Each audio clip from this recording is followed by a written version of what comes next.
या आजाराने जगाचं टेन्शन वाढवलं असतानाच आता पुणे विमानतळावर खबरदारीचे उपाय केले जात आहेत।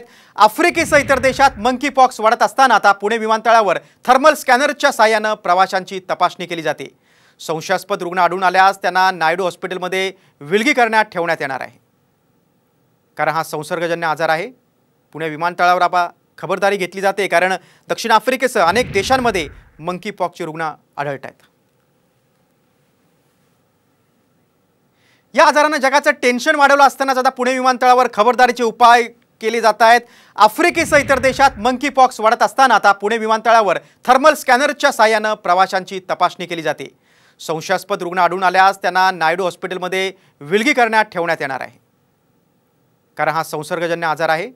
पुणे विमानतळावर आता खबरदारी घेतली जाते, कारण दक्षिण आफ्रिकेसह अनेक देशांमध्ये मंकी पॉक्सचे रुग्ण आढळत आहेत।